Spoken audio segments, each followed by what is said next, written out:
ये एम्ब्रियो आगे जाकर एक नए जीव में विकसित होता है। अब देखते हैं कि फूलों में फर्टिलाइजेशन कैसे होता है।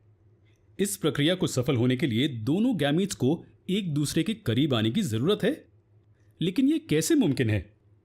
फूल के स्टिग्मा पर जमा हुए पोलन ग्रेन से मेल गैमीट्स एक ट्यूब के जरिए ओवरी की ओर यात्रा करते हैं।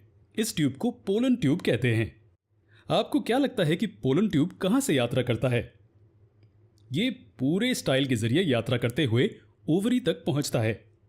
यहां मेल गैमीट फीमेल गैमीट के साथ फ्यूज होकर एक सिंगल सेल संरचना को बनाता है। अब सिंगल सेल संरचना का मतलब क्या है? इसका मतलब है कि दोनों के फ्यूजन से एक सिंगल यूनिट बनेगी जिसे जाइगोट कहते हैं, जो आगे चलकर एक जीव में विकसित होता है। जी हां, ये ऐसे काम करता है। संक्षेप में, इसी तरह फूल वाले पौधों में फर्टिलाइजेशन की प्रक्रिया होती है।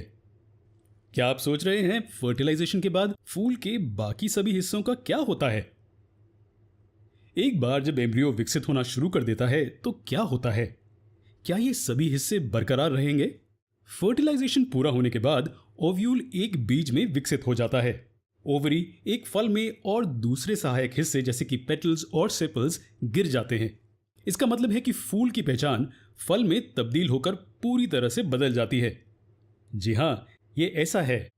जब बीज मिट्टी में दफनाया जाता है तो अनुकूल स्थिति में ये एक नए पौधे में उत्पन्न होता है और इस पौधे में फूल खिलेंगे जो पॉलिनेशन करेंगे, जिससे नए फल मिलेंगे और इस तरह एक नए पौधे का विकास होगा।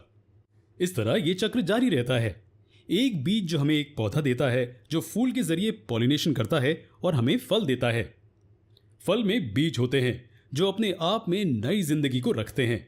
बीज जब मिट्टी में लगाया जाता है और अनुकूल स्थिति में जर्मिनेट होता है, तब एक नया पौधा पैदा होता है। इस तरह पौधों का जीवन चक्र चलता रहता है।